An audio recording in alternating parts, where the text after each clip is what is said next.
Good afternoon and welcome to this COVID-19 update number 109. I'm Steve Triffletti, Plymouth Town Moderator, and we have been here on Wednesdays to provide you with these updates. Today is September 29th, 2021. Today, we'd like you to know that this is coming to you live from PAC TV, and PAC TV provides this to us on Comcast Channel 15 and Verizon Channel 47. You can also watch this on PAC TV's streaming channel by going to pactv.org/live. For questions during today's forum, please email plymouthinfo@pactv.org, and these forums can be replayed at pactv.org/Plymouth. Today's participants joining Plymouth State Representative Mathew Muratore and me include Dr. Philip Triffletti. He's an attending primary care physician at Beth Israel Deaconess, and Keane. She is the Director of Public Health in the Town of Plymouth. And we're going to begin by welcoming back Dr. Philip Triffletti. Welcome, Phil. Thanks, Steve, for having me again on your COVID update. And I thought the best topic really to discuss today really is the third shot booster, because it's, I think, generated a lot of confusion for people. So, going back to August, early August, the FDA did approve a third shot for Pfizer and also for Moderna regarding people who are immunocompromised. And people could go to their pharmacy or their doctor's office.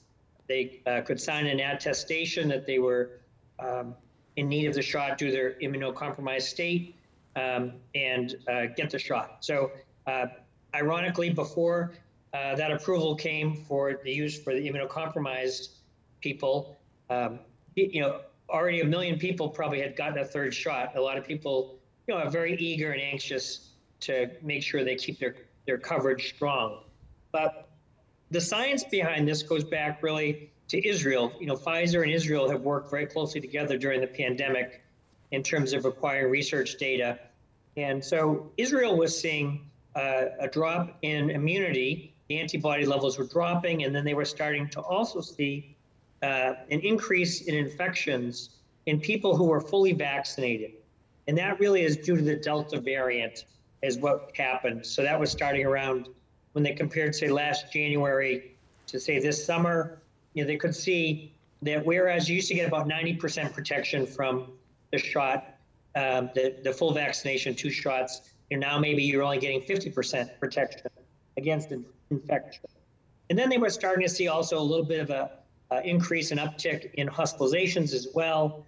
And so that prompted them in the end of July in Israel to start doing these third shots. And then they were able to show when they gave the third shots that it was safe. And they also showed that the protection rates were down as low as 50% after 2 shots. When you took a third shot, your protection rates against breakthrough infection went back up to about 90 to 95%. And they also showed that the third shot reduced the risk of hospitalization. So that's the main evidence that was brought to the FDA and the CDC to consider what we should do here about third shots for the more general public. And so about 2 weeks ago, of course, they were considering this at the FDA, and then the CDC, last week also gave their advice and guidelines on this. And basically what was decided, the study that Israel had done was in individuals over age 60.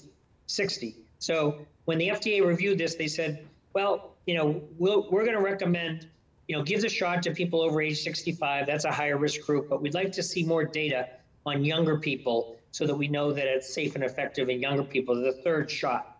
So that's what we're really waiting for down the road as far as the third shot will be for the younger people. But you could see last week the CDC did extend the age range down to between 50 and 65 for people that had other types of illnesses which might put them at risk of severe complications from COVID. So that might be diabetes or heart disease or emphysema or other conditions. So people down to the age of 50, if they have health risks, can still get the shot. And then, of course, they also extended the shot to people in at-risk occupations like healthcare workers, and anybody who might be exposed a lot to virus on the nature of their work, if they're exposed a lot to the public. So I think there's more to come. Dr. Fauci, who I think has been a great resource, from day one, I think he's still indicating that, we're going to see probably third shots ultimately probably in everyone. So I think in the weeks and months to come, we'll just have to keep watching this. A couple other brief updates. Of course, they're still working on Pfizer getting approval for age 5 to age 11, and they've submitted that to the FDA, and we expect by the end of October, we should hear back about getting school children at younger ages immunized. The Moderna vaccine, we only have the Pfizer right now for the third shot, but the Moderna, the FDA has received all that and they're reviewing it, and we anticipate in the next 1 to 2 weeks we'll have a final word on the third shot for Moderna. And Dr. Fauci's also mentioned that eventually we'll probably need a shot with the Johnson & Johnson as well. So I'm going to stop there, and I'll be happy to answer any questions later on. And thank you again for having me today, Steve.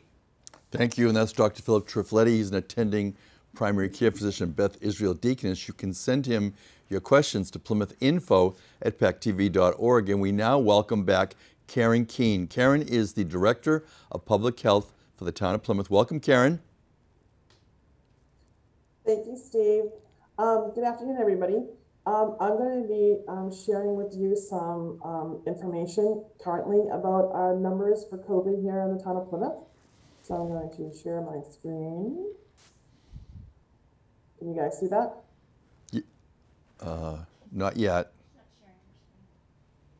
Okay. Let's see. Oops. Oh, I think it's coming. How's that?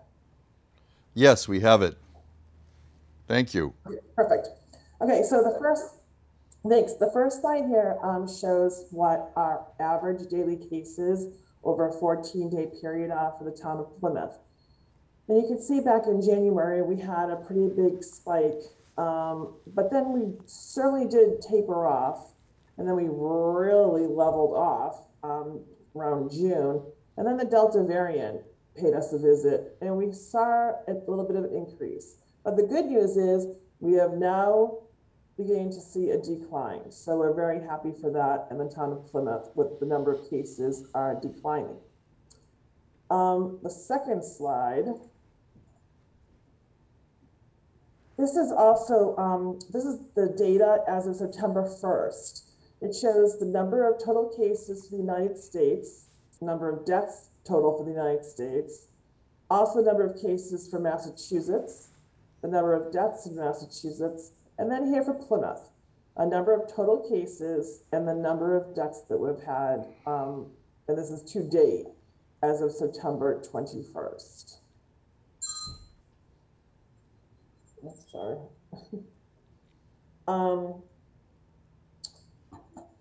Next slide would be, as of September 24th, this is not such great news, but this really would be for two reasons. One, we believe the Delta variant, and two, from those folks who are not vaccinated. As of September 24th, all 13 Massachusetts counties are considered high risk for COVID transmission. And the Delta variant continues to cause new cases to spike across the country, particularly in areas with low vaccination rates. So what are our concerns right now for COVID here in the Town of Plymouth? Number one would again continue to be the Delta variant. We need at least 90 to 95% of our population to be fully vaccinated in order to stop this spread. It is considered to be exceptionally infectious. It spreads very easily. And both Pfizer and Moderna also provide excellent protection. And for those people who are concerned about it, that are hearing now that people who are fully vaccinated are getting what's called a breakthrough disease, keep in mind that even the folks, and they are in the minority, the majority of people who are getting COVID are still unvaccinated, but those who do have that breakthrough situation still have excellent protection from serious illness, hospitalization, or death because they are vaccinated. So moving on, this slide I want to talk about a little bit more. And this is the vaccination data as of September 21st, 2021.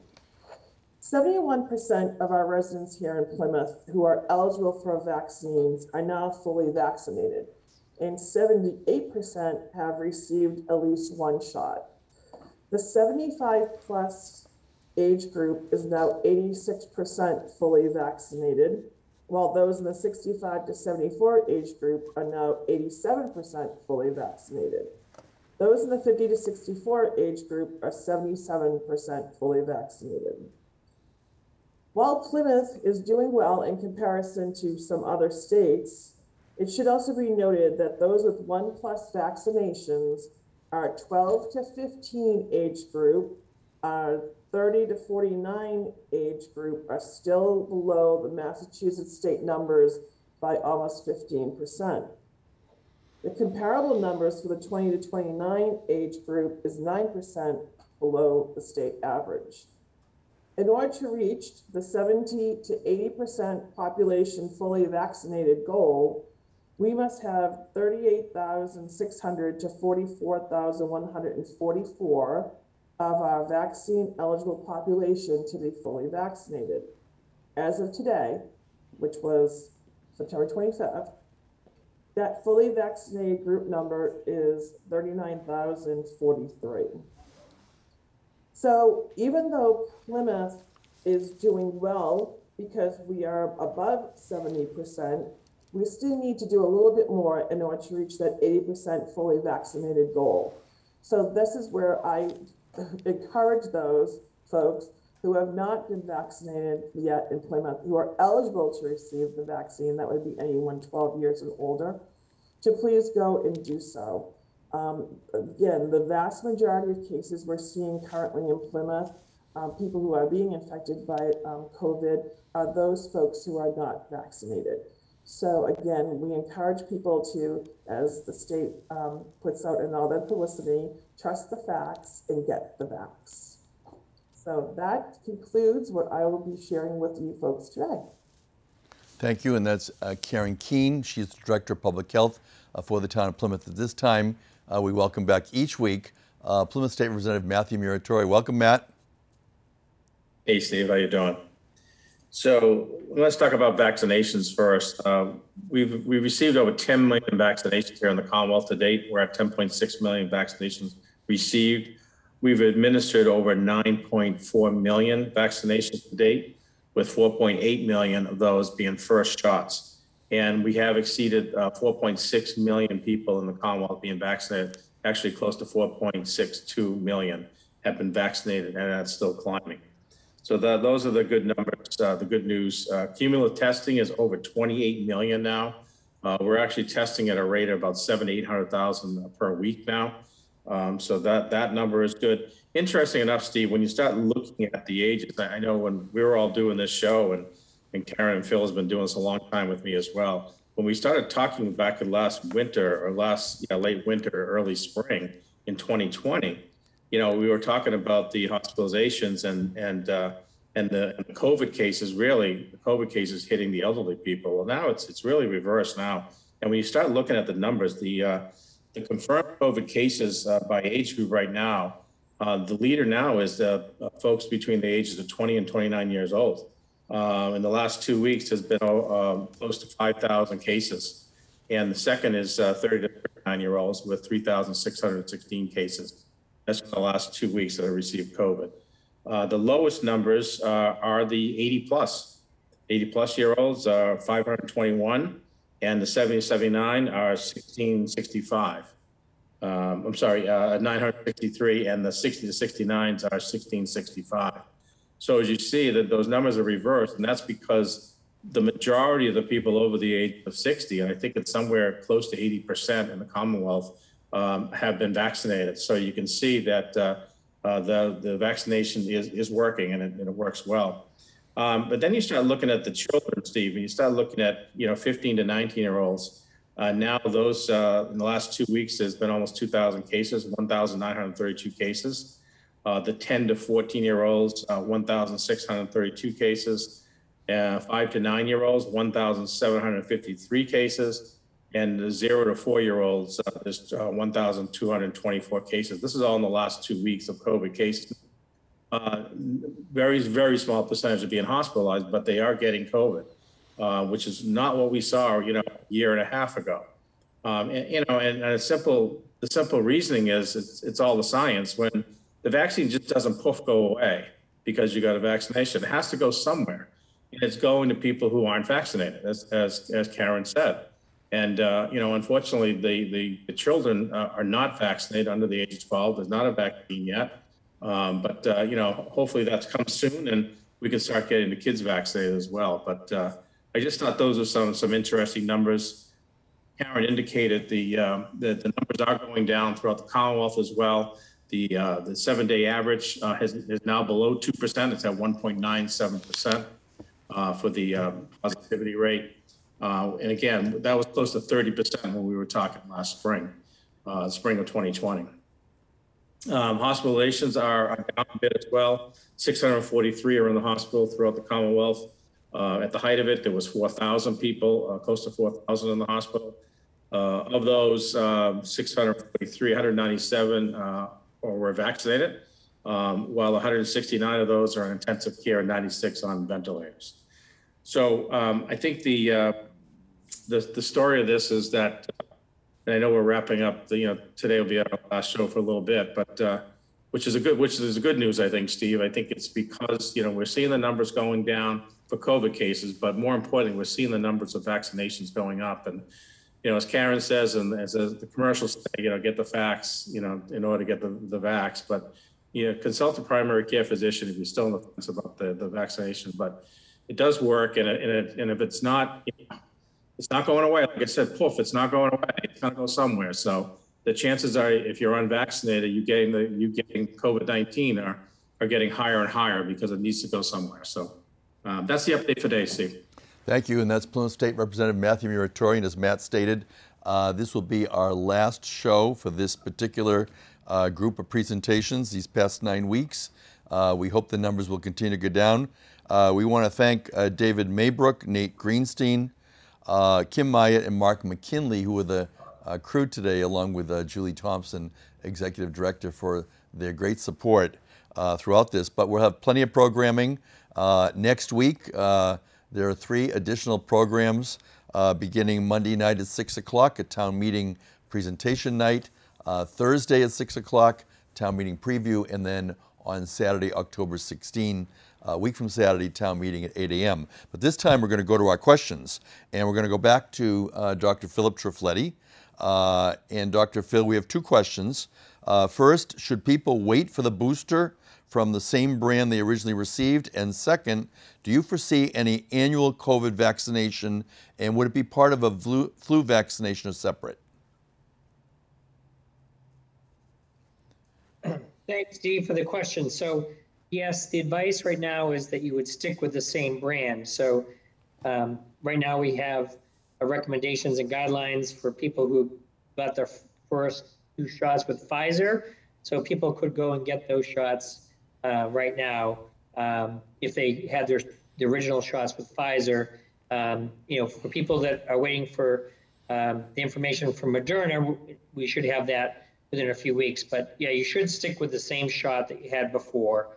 I have been joking a little bit with some of my patients about, I haven't heard too much yet about the 4th shot, but I'm sure that 4th shot will be forthcoming perhaps somewhere down the road. But I will tell you, Dr. Fauci, he really feels that, you get such a large jump in antibodies from the 3rd shot. It might be, increasing your antibody levels by a factor of 10 or more. He feels that you're going to get such a big boost out of that 3rd shot that the need for a 4th shot, may not be for quite some time. But I think the hard thing is always predicting what will happen with the variants. And it's really this Delta variant that sort of has, changed the complexion of what we're dealing with during this year. I think we'd be much further ahead if we weren't facing Delta, and we still were facing the first variant was Alpha variant. But I think it's really the variants and what happens with the variants that's always sort of the wild card down the road. I do believe it may be possible at some point that you could see a combined shot of a flu with COVID-19 vaccine, but I haven't heard of anything that's currently in production or planned to be submitted to the FDA yet. But theoretically, I can definitely imagine that, depending on if we're able to eradicate COVID-19 or if it stays around and we end up with like a seasonal problem like we have with seasonal influenza. Thank you. That's Dr. Philip Triffletti, a primary care physician at Beth Israel Deaconess. We're going to go back to Karen Keane, Director of Public Health. Karen, two questions. First, if someone gets exposed, should they call the health department to report it? And how does that reporting work in the various towns in the Commonwealth? Okay, so when someone is exposed to COVID, a couple of things have to be taken into account. If you are fully vaccinated and you are exposed to someone who is COVID positive, you don't have to do anything. You don't have to notify the Department of Public Health. You don't have to quarantine. You don't have to isolate. Those of us who become confirmed cases still have to go through isolation. And those of us who are unvaccinated and become close contacts of someone who is COVID positive still go through a quarantine process. Those are the folks that need most likely to reach out. It's not a requirement to reach out to me. It's a requirement for businesses who have a COVID outbreak in their business, especially restaurants, to report their protocol, what they're going to do with their confirmed case or cases. But an individual person who lives in Plymouth can certainly contact me if they have any questions. But a lot of the questions most likely will be answered either through Jean, who's our public health nurse, who will reach out to someone who is COVID positive, or through still the contact tracing collaborative, who is working with the state of Massachusetts to follow up with anyone who's a confirmed case. And the second question, Karen, how will boosters be delivered in the Plymouth area, pharmacy or group sites? We're anticipating that when boosters become available, the distribution chain will be the same that was when the original vaccinations were given out. Walgreens, CVS, other drugstores, local clinics being set up. So we're anticipating it to happen the same way that the original vaccinations were given. Thank you. And now we're going to go to Plymouth State Representative Mathew Muratore for his closing thoughts. Well, Steve, I want to thank PAC TV as well. It's amazing. We've done 109 shows in 18 months, and thank you for your leadership on this, Steve, and bringing trusted information to the folks of the Plymouth area. I think that was the goal of this all along, getting people away from social media and from the national news and concentrate on what you can deal with, which is local. And we've done that. I'm very proud of that.